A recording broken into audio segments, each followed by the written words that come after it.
It's the Chronicles of a Gooner, the Arsenal podcast, and we are live.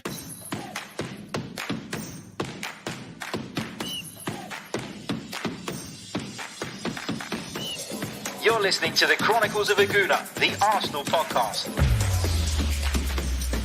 I'm Martin Tyler, and you're listening to Harry Symeou.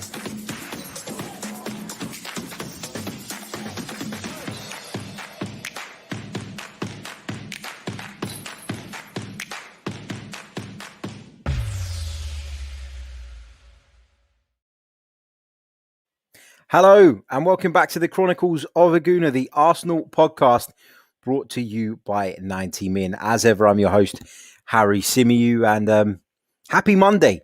Hope you're all well. I've decided to dress up in all my Arsenal gear today, try and make me feel better about where we find ourselves in the Premier League currently.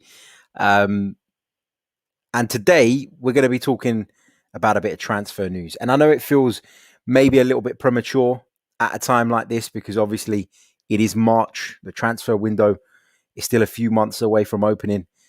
But this is a very important transfer window coming up for Arsenal. And there are many things that will need to be, in my opinion, settled or at least be on the way to being settled prior to that window actually coming around for us to then be able to go on and do what it is that we probably need to do in order to strengthen the team. And that's why I'm paying attention to a lot of this stuff at this point in the season. Usually in years gone by, I wouldn't. But I do feel like right now, planning for the summer, even at this stage, even in March, it is really important. And I think it's going to have a significant bearing on what happens to Arsenal in the next couple of seasons or so. I want to say a big hello to everybody joining us in the live chat. Big hello to everybody who is listening to this in podcast format. Make sure you hit the like button, subscribe to the channel if you haven't. If you're listening via audio, make sure you leave us a review. It's really, really important. Let's go over to the live chat and say some hellos before we get into it. Big hello to T Talks, to Said, to Aditya, to Tofa, to Ebby, to Callum, to Wesbird, to Sam, and to Josh. Hope you're all good. I don't really want to talk any more about the Burnley game because I feel like I talked about it to death. If you haven't checked it out already, you can catch the review show. It's not the last video, but the one before that on the channel. If you're listening via the podcast, it's not the last one. It's the one before that. We also held a fans phone-in show last night, which you can also catch up on now, with some really good points made, some really good discussion, some really good debate. And it's always great to be able to chat to you guys on the show as well. So thank you to everyone who took part, to those who've watched, to those who are going to watch, to those who are going to listen. Quick reminder before I get into things that this podcast is sponsored by manscaped.com. So if your forbidden forest is in need of some deforestation, especially with the end of lockdown in sight, then make sure you head over to manscaped.com, check out their fantastic products, and using our discount code, which is 90min20, that's 90min20, you'll be able to get 20% off of your order as well as worldwide free shipping. So do head over there and check out some of their fantastic products. Let's get into it. Let's talk about the two big stories that are doing the rounds today. And the first one is involving a current Arsenal player, and that is Alexander Lacazette. Now, according to reports in Italy from Calcio Mercato in particular, it looks as though Arsenal are not willing to necessarily meet Alexander Lacazette's demands when it comes to this potential contract renewal. Now, we know that going into next season, Alexander Lacazette will be in the final year of his Arsenal contract, and it feels very much like this summer would be the right time to try and move him on, taking into account the fact that he would still have some value, taking into account his age, and taking into account his performances as well, which have been, for the most part, throughout his Arsenal career, quite up and down, quite inconsistent, I would say. Taking all of that into consideration, I think it probably is wise to try and move Alexander Lacazette on, get some money in that we can then use to continue in our rebuild. And I think we can all agree that there's still a long way to go when it comes to the rebuild. I think we can all agree that Alexander Lacazette, as decent as he's been at times in the second half of this season, throughout his Arsenal career, he's not hit the heights of for example, Pierre-Emerick Aubameyang. He's been in and out of the side a lot. Not scored enough goals for me. And he's a bit of a streaky footballer in that he has runs of games where he plays really well and you're looking at him and you're going, yeah, you know what, we got a player on our hands. And then he just has this knack and this ability to then go missing for 4, 5, sometimes even 6 weeks. And that's just not good enough at this level. So I think it is time to move Alexander Lacazette on. And according to the reports from Calcio Mercato, they claim that negotiations over a potential new deal have begun. Discussions have taken place between Lacazette's representative and the club. However, those discussions are not moving very fast at the moment. And the reason they're not moving very fast is because Alexander Lacazette is not willing to take a pay cut. And understandably so. You know, these are the peak years of Alexander Lacazette's career. This is where, as a footballer, you probably start to think about life after football. You know, when you're getting towards that 30 mark, you're probably looking at it and going, okay, things have been good up until now, but where do I go after this? You know, how do I move forward after this? And you can understand why players at Alexander Lacazette's age would be reluctant to accept a pay cut. You know, Alexander Lacazette is at that point in his career, and that's the reality of it. You know, we're talking about someone who's 29 years old, and we're talking about someone who will want to get, you know, a big 3-year, 4-year contract signed, sealed, delivered, so that he can then, I guess, not worry too much about the rest of his career from a financial perspective. Now, Lacazette doesn't want to take the pay cut. And so, according to Calcio Mercato, his agents, his representatives, his team, his entourage, whatever you want to call them, they are offering Alexander Lacazette out to a number of European clubs. 2 of those clubs being Juventus in Italy and Barcelona. So we're not talking about substandard clubs, right? We're not talking about second tier clubs. We're talking about some of Europe's biggest teams. We're talking about huge football clubs, and we're talking about Alexander Lacazette potentially moving on to, as strange as it sounds, because we're talking about someone that we're not sure if we want to keep. But if he did go to Barcelona, if he did go to Juventus, you could argue, given the state of Arsenal right now, he'd be moving on to bigger and better things, which is interesting. It's always interesting to understand how players are perceived in other countries in comparison to here. And it's always interesting to see the difference in how somebody's viewed by a continental club, for example, in comparison to the Premier League fans. I always find that fascinating because you see it happen time and time again. And people argue that the Premier League is the best league and it's of the highest standard. Right now, I'm not even so sure about that anymore. You know, the games are too cramped in. You know, the lack of fans has had a bigger impact here, I would argue, than it's had anywhere else. The incompetent officials are spoiling it as a contest. They're spoiling it as a spectacle.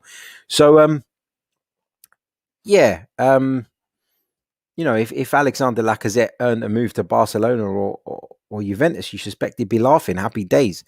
And look, I wouldn't begrudge Alexander Lacazette moving on to any of those clubs. I think, as G Wills points out in the chat, I feel as though Lacazette is probably better than he's been treated at Arsenal. But equally, there's a reason he's been treated that way. And there's a reason that Pierre-Emerick Aubameyang hasn't. Because when it comes to delivering on a regular basis throughout the duration of their Arsenal careers, they're worlds apart.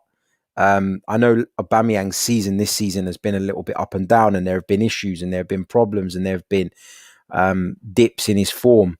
But even still, when you look at the duration of his Arsenal career and you compare that to that of Alexander Lacazette, there is no comparison. The players are worlds apart. And so you can understand why Arsenal felt that they could break the bank to keep Pierre-Emerick Aubameyang at the club, but probably having done that, probably now a little bit reluctant to do the same or something similar for Alexander Lacazette. Topher in the live chat says, I agree, it's time to move on from Laka. I love him as a person and his hard work when he's on it, but age and inconsistencies to me mean it's the time. We need a promising, maybe Premier League proven talent. I think that, you know, we talk a lot about the need for Arsenal to start fresh. And I'm not suggesting that Lacazette is the reason that Arsenal haven't been as successful as we'd have liked in recent years. But you need to upgrade in certain areas. And I do feel that we need an upgrade in that position. I do feel like it's partly that, but it's also partly because he is someone that we could get some cash for in the summer. And when you look at all the other bits of business that we probably need to do, you start to scratch your head when you see the financial results that we touched on the podcast on Friday, I think it was, or a few days ago. When you see those financial results, you do wonder how Arsenal are going to be able to do what we need them to do without allowing the likes of Laka, the likes of Bellerin, and maybe others as well to move on from the club. You know, we need to cash in. As Xander says, there's no time for sentiment. We need new money and we need new blood. Wesbird says, I think he works hard for the team, but I think he's not prolific enough. And let's be honest, we need to score more goals. And I feel it'd be the right time to freshen it up and upgrade. Agreed. Martin says, don't mind having Laka. I think it's going to be difficult to find a striker that has his quality and doesn't mind being benched. Yeah, interesting. Interesting point that. Alcarp says 25 to 30 million for Lacazette, 30 to 35 for Bellerin, 20 to 25 for Xhaka, and 25 for Guendouzi. I think, Alcarp, you're being really optimistic there. I'd love that, but I don't think you're going to get £30 million for Lacazette in the last year of his contract. I really don't. I don't think you're going to get 30 to 35 million pound for Hector Bellerin. I think 2025 is probably more realistic. Granit Xhaka, you probably could get 20 million for Granit Xhaka. Matteo Guendouzi is another one I worry about whether or not we'll be able to get that kind of money. And given that his loan spell at Hertha Berlin has seen him not exactly pull up any trees or do anything that has really made the rest of Europe stand up and take notice. So it's really interesting. We're going to have to try and squeeze as much out of these players as we possibly can, but it's going to be difficult. The market's going to be a tough one, and it isn't going to be easy. Big hello to Jashar as well, who joins us in the chat, and to the Phantom Patient, who says, how about Paddy Bamford? Could we tempt him? I think we could tempt him. I think we could financially do it. I think that the player would probably be up for it.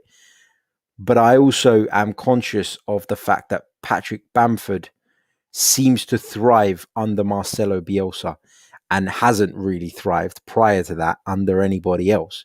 And that makes me worried about Patrick Bamford as a player. Sometimes there are players and managers who just fit together like a jigsaw puzzle, whereby the way they're deployed by that particular manager, the man management, the arm around the shoulder, all of that just seems to get the best out of certain people. There are lots of managers who have those players. You almost call them like the teacher's pets, don't you? And Patrick Bamford is very much that under Marcelo Bielsa at Leeds.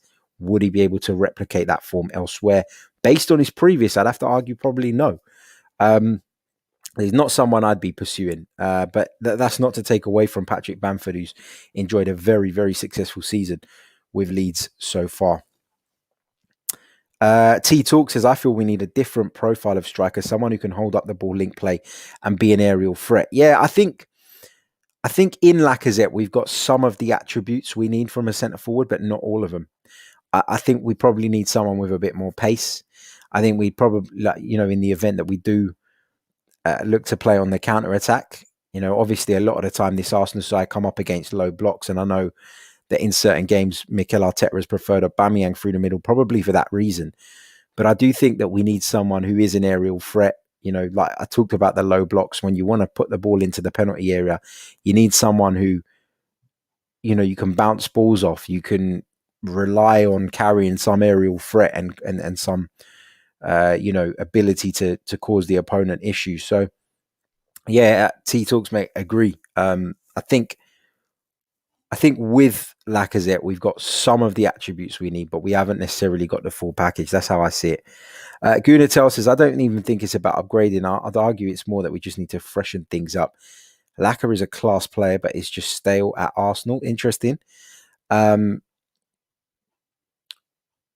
TM goes on to talk about Martin Odegaard. He says, I've enjoyed Odegaard. Think he'd be good on a permanent, but we'll have to improve his final product. We'll come on to talk about some other players a little bit later on. Let's stick with the Lacazette chat for now, because of course that is the big That is the big story. Osman Ali says, in life, you want to avoid going to extremes, only EPL proven or non-EPL proven. Why should we not go for players out there? Forget Ivan Toney. Roman Yaremchuk is much better easily. I had to think for a minute that he wasn't trying to catch me out with the name, because I don't know a lot about Yaremchuk, if I'm honest. Just quickly searched him on Google. Ukrainian striker who plays for Ghent in the Belgian First Division, 25 years old. Interesting. Got to be honest, don't know a great deal about him. Michentar says, I think Arsenal need a centre forward who is mobile, good at holding up the ball and can weigh in with a few goals. Lacazette doesn't do that.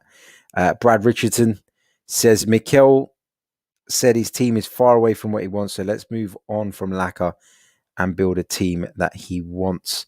Couple of you talking about Matteo Guendouzi and that you'd like him to stay. Yo-Yo says Lacazette will run down his contract unless he's going to a top club. Arsenal just can't afford to let that happen. That's the point here, isn't it? I mean, we've seen this happen time and time again, and if it does get to the point, where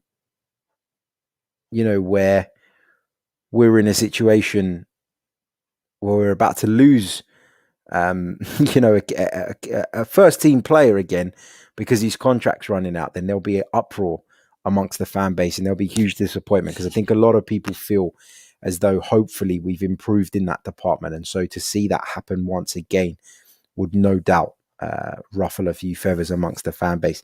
Love this from Gooner. He says, let's just get Haaland and be done with it. I'd absolutely love Haaland, but man, there are going to be so many clubs battling for that guy's signature, and I just don't think we've got the financial muscle. And also, it's not even just about the financial muscle. Could Mikel Arteta persuade Haaland that this is the right place to come? He's persuaded others, and he's done a really good job of that, to his credit, Arteta. But this is a completely different animal. You're talking about probably the man who will go on to be the best striker in world football. Arguably is up there with Robert Lewandowski right now. But yeah. Jashar says, what about John Giles? Will he get promoted to the first team? I actually like what I've seen of John Giles, but admittedly, it's not a great deal. And I always worry about the step up. It's very easy for people to say, the progress, the players in the under 23s are the ones that we should be turning to, and that they're definitely going to succeed. You don't really know until they're tasked with playing at higher level. So I can't with any degree of certainty say that Tyrese John Giles is the right man and that he will get promoted. I mean, following Balogun's there as well. Rumoured to maybe be leaving this summer, but he hasn't had a look in. So why would John Giles, I guess, would be my response to that. Akshat says, Harry, have you been following Moller's progress? No, I've not. Caught bits and pieces. Obviously, I keep an eye on what the under 23s are doing. I watch the highlights, but again, it's so difficult for me to provide an assessment on someone I've seen very little of, if I'm honest. So I like the look of Moller. I like the look of his profile. I like the fact that he is a big man, but a technical big man as well, not just a beam pole that you're going to smash the ball at.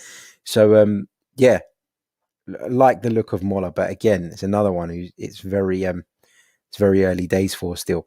Saeed Abdullah says, how do you evaluate Lacazette's career at Arsenal, and do you see it as a successful deal or a failure? A bit of both. I think we probably actually overpaid for Lacazette in the first place, and that's made it difficult for him to prove his value. But it's not been a major success. I wouldn't say it's been a stinking failure either, though. I'd sit on the fence on this one and say somewhere in the middle. Rahil Durrani, one of our members, how you doing, Rahil? He says, hey, Harry, given the poor financial situation at Arsenal, would you be happy if we didn't get another striker and promote Martinelli as the second choice behind Aubameyang? Listen, I'm all for Martinelli playing as a centre forward, but I worry that Martinelli himself isn't really interested in playing in that position. He's repeatedly talked about the fact that he feels that he is better from the left-hand side. But I think in Mikel Arteta's mind, he's probably thinking that. He's probably thinking that Gabriel Martinelli can be the man to backfill that centre-forward position when Pierre-Emerick Aubameyang's not available. And I'm not against that. You know, we've seen him do it in the Europa League from time to time, not this season, obviously, but in years gone by. And I thought he did it really well. I love the way he finishes in front of goal. I love his tenacity. I love everything about Gabriel Martinelli. And I wouldn't be opposed to him being given that role. But I'm not sure that it will happen just purely because I don't think he wants it to happen. And I think if you're a footballer and your heart's not necessarily in something, I think it's difficult to, I mean, it depends, doesn't it? You look at someone like Bukayo Saka, came into the side, broke into the side, playing in a position that wasn't really necessarily the position he wanted to play in, left back a lot of the time. And he's been patient and he's gained experience from playing football matches. And now he's at a point where he's playing in his preferred position as one of the front three, and he's been excellent. And all that experience has become invaluable. It's really helped him along. Is Martinelli willing to do that? Is he willing to do a job for the team in order to get that game time? Time will tell. It seems like his attitude's good, but you never quite know what's going on behind the scenes. So let's see. But me personally, no, I wouldn't be against it. I really wouldn't. Let's see what else you got in terms of comments. Sam talking about the striker thing says that Edouard is the man. Looks a decent player. Spoken about him in the past. I'd be happy for him to come in. Of course, I would. What else have we got? A couple of you mentioning the Swiss Rambles thread on Arsenal's financial losses. Yes, I have read it today. I'm not a financial expert, right? So I'm not going to sit and try and pull it apart or try and provide any kind of insight into it. I think if you are interested in that side of things, head over to the Swiss Ramble on Twitter and check it out. It's really interesting to read. I would have a look at that if I was you. But yeah, I have seen it, and I'm not going to attempt to be a financial man, so I'll leave it to you guys, even though I worked in finance for 10 years. But football's my thing, so I'd rather talk about the football. But yeah, check it out. What else have we got? Steve Stone on the Lacazette thing says, I measure success or failure by how upset I am when someone moves on. In all honesty, with regards to Laka, I wouldn't be too upset. Yeah, that's exactly how I feel as well. Louis Robson says, Harry, should we be in the mix for Max Aarons? Might be one of the ones that got away if he gets a big move and does well, but we can't tell if that will happen. I think in the event that Hector Bellerin leaves the club this summer, Arsenal will be on the lookout for another right back. And that actually brings me nicely onto the second bit of news that I want to share with you guys today. And that is that there are reports claiming that Arsenal's transfer target, Tarik Lamptey, someone that we spoke about at length on a recent episode, is going to have to undergo some surgery to repair a torn tendon in his hamstring, and that will rule him out until the end of the season. Now, he'll be unlikely to return to training before the end of the campaign, and he'll be out of England's under-21 European Championships.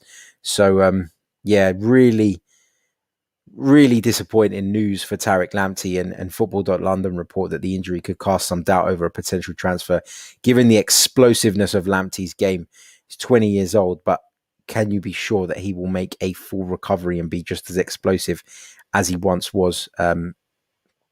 Maybe, listen, we spoke about Tarik Lamptey. I'm not convinced that right now he is an upgrade on what we have anyway. I think he's shown signs and glimpses of being a very, very good footballer, and he may go on to be that upgrade. But taking into consideration what I think Brighton will be looking for in order to sell the player, what I think, it will cost us, I'm not sure that that's the right move right now. And as Jashar points out in the chat, steer clear of Lamptey. I think the injury thing is a major concern. I mean, how many times have Arsenal gone and spent money on players and for them to come and be essentially crocs and be a real problem? We can't afford for that to happen again. And Tariq Heron says he'll be a Bellerin all over again. Louis Robson says he'll cost too much. I think he actually would. I think that the price that Brighton will be asking for, particularly if they manage to stay in a division, which they might do, it is going to be a major turn off. It's it's a difficult one. But yeah, really gutting news for Tarik Lamptey though, because whether we sign him or not, he seems like a good kid. Seems like he's got his head screwed on. Has shown signs of some real ability and signs that he could go on and be a really, really top right back. So, wishing Tarik Lamptey a speedy recovery and all the best. But I just feel like right now, given that news, on top of everything else that we've spoken about in previous shows, I just think it's right that we steer clear of him. Right, we're going to get to that point where I want to get your questions in the live chat. So chuck your questions in there for me, and I'll come to as many of those as I possibly can between now and the end of the stream. Quick reminder, you can check out last night's fan phone in podcast format or right here on the YouTube channel. Go back and check that out. You can also catch my review of the Burnley game, which was done the next day. And I'm probably glad I did it the next day, I thought, because I calmed down a bit and I think I gave a more measured viewpoint of the game. So check that out. Also, the podcast is sponsored by manscaped.com. And if you're interested in becoming a member of the show, click on the link in the description. I'm aware that the link on yesterday's YouTube video was broken for whatever reason. I've fixed it now. But the link on this one, it definitely works. I've checked. So if you want to become a member and join all the lovely people in the chat with the little fancy logos next to their name, support me to bring you more content, get access to exclusive content, as well as a number of other benefits, which include priority on our fans phone in, then head over to that link. Check it out. Right, let's go over to the chat box. Going to pick out a few questions before I go. Zaki says, is Iswa still a top priority? I like Symeou. I think Mikel Arteta likes Symeou. We couldn't get him last time because it cost. It was going to cost too much money. Arsenal were unable to match the valuation. Well, they say that they were unable. It seems more like they were unwilling, right? Because at the end of the day, Arsenal went and spent £45 million on Thomas Partey, and I can't help but think that had we gone and tabled a bid of £45 million for Symeou, we'd have got him. But it wasn't to be for whatever reason. Arsenal decided not to do that deal. But is he a top priority? I think him and Thomas Partey would be an incredible midfield pairing. But can Arsenal afford that deal? Can Arsenal get that deal done? I'm not sure. I'm not sure that he is still at the very top of the list. I feel like the financials of that have probably made him a little bit out of reach. And I'd imagine there'll be a number of other clubs as well coming into the fight for Symeou, given that he probably wants to move on from Lyon now as well. I'm just going to pick out a few more in terms of questions. The Modern Gooner says, what do you think about raiding the Rangers squad? They've demolished the Scottish League. Any knowledge on possible players? Honestly, mate, not really. I very rarely watch Scottish football. I might watch the Old Firm from time to time, the Derby, but other than that, I'm not into it. I'm not big into it. I don't know a great deal about this Rangers side, so I'd be lying. So I don't want to sit here and spew off a load of shit when I know it's shit. So I'll leave that. But thank you for the question. Robski says, what current player would get in the Invincible squad? Absolutely fucking no one. Wesbird says, Harry, how worried are you that we aren't converting our chances created? This has been a problem for a while. And do you think it's a mentality problem inherited from the Wenger years? I am worried about us not converting our chances because it's leading to us not picking up results. And so it's a huge concern. But I'd be more worried if we weren't creating the chances. I think that's the big thing here. That's the big thing here for me. So I am worried about it. It is a problem. But as I say, I'd be more worried if we weren't creating those opportunities. And the fact that we are creating them, but we're just not converting them, I think it is one of the main reasons why you got to just cut Mikel Arteta some slack at the moment. Because he's not in front of goal. He can't put the ball in the back of the net. He can only create an environment in which Arsenal create chances and Arsenal give away very few chances. And I think he's done that for the most part this season. Shout out to Pratik, who's trying to catch me out with an expletive in the live chat. But I know what that word means, mate, and I'm not going to fall for it. So thank you. Moving on. Let's see what else we've got. And I'm just trying to pick out a couple from people's I haven't answered. Into your answers. Do you enjoy football this year? Yeah, I can't wait for the season to finish. I haven't enjoyed it. No, certainly haven't enjoyed it. I've got to be honest. I've not enjoyed the lack of fans. I've not enjoyed not being able to go to the games. You know, I'm working as a commentator at the moment, and it feels like, you know, there are games that I'm covering that I'm going into, and I'm thinking, oh, this might be a decent game, but the standard is just so low across the Premier League right now because there are teams with nothing to play for. There's bad officiating. There's empty stadiums, which means that teams and players are not being driven on in maybe difficult moments. And a lot of games are kind of going into a bit of a lull. So no, I haven't. This is the least I've enjoyed a football season, I would say. And this is putting Arsenal's results aside, right? In general, this is the worst football season I can remember.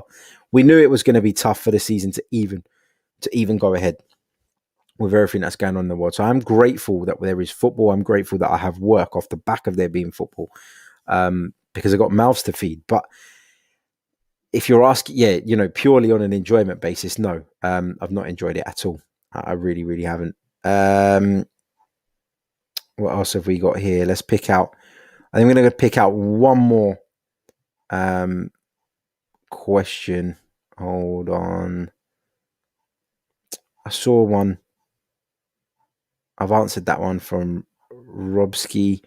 I'll take this one. This will be my final one from Tarik. He says, what positions do you see Arsenal upgrading on in the summer? I think that if Bellerin goes, we need a right back. I think we need a centre forward because it looks like Balogun and now maybe Lacazette could be off as well. I think we need midfield. I think we need to improve in the midfield. Dani Ceballos is likely to return back to Real Madrid. I can't see Arsenal having the money to sign both him and Martin Odegaard. And I think it's going to be a straight up choice between the two. And I think that Odegaard probably just about leads the way on that. So yeah, those are the positions that I would say. Centre midfield, right back in the event that Bellerin goes, centre forward in the event that Lacazette goes. And I think those are probably the three key areas. I think we probably need to bring in another left back, but it's always difficult to do that, especially when you're talking about a position where the player is going to be coming in very much knowing that he's going to be second fiddle to Kieran Tierney. So that's going to be a difficult position to recruit for, but it's one that we do need to recruit for. Right, I'm going to leave it there. Got a dash back to work. I'm going to leave it there. And you can catch me later on VSIN across the United States for live commentary of West Ham United versus Leeds United. Hopefully there's some entertainment in that one. I look forward to bringing you guys that one. I'll always tweet out the link. So if you fancy coming over to VSIN and listening, it's absolutely free. I'd love to have you on board. And if you do tune in, make sure you tweet me and let me know so I can give you a shout out live on air. Big thanks to everybody in the live chat. Thank you for all your fantastic questions. Apologies if I didn't get around to answering all of them. In fact, I know I didn't get around to answering all of them. So my apologies. But make sure you smash the like button on the way out. Let's get to 100 likes by the time the outro plays. Subscribe to the channel if you're new. If you want to become a member, click on the link in the description. And check out manscaped.com where you can use our discount code, which is 90min20, to get 20% off as well as free shipping. I'll be back very, very soon with more. Until then, take care. All the best.